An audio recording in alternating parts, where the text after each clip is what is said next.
शब मेराज के सिलसिले में मजलिस इत्तेहादुल मुस्लिमीन की निगरानी में तारीखी मक्का मस्जिद में इंतजामात मुकम्मल कर लिए गए हैं। सदर मजलिस बैरिस्टर ओवैसी की हिदायत पर रुकन असम्बली मीर जुल्फ़िकार अली ने मक्का मस्जिद का तफसीली दौरा किया। रुकन असम्बली ने बरक़ी, पानी, सफाई के इंतजामात का जायजा लिया।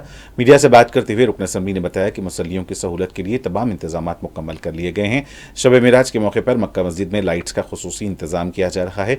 तारीखी मक्का मस्जिद को बरक़ी खमखमों से सजाया जाएगा। इस मौके पर मुकामी मजलिस के इब्तदाई सदूर व मोतमदीन और मक्का मस्जिद के जिम्मेदारान भी मौजूद थे।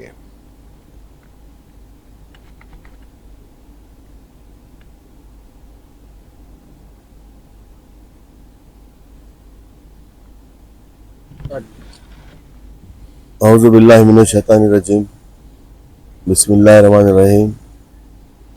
आज नक़ीब मिल्लत अलहाज बैरिस्टर असदुद्दीन ओवैसी साहब MP और सदर कुलीन मजलिस इत्तेहादुल मुस्लिमीन की हिदायत पर मैं मक्का मस्जिद में जो इंतज़ामात हुए हैं,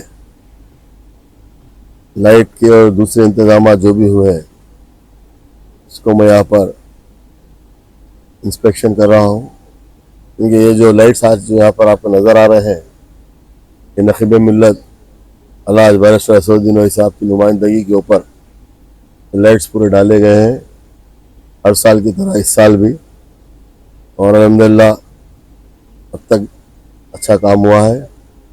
और जो कमी पेशी है मैंने देखा, मैंने यहाँ के ठेकेदारों से भी कहा, लाइट्स में कुछ कमी थी, उसको पूरी तरीके से इसको डाला जाए यहाँ पर, ताकि मस्जिद में आने वाले लोगों की किसी किस्म की तकलीफ़ ना हो और मस्जिद की खूबसूरती में इजाफा हो।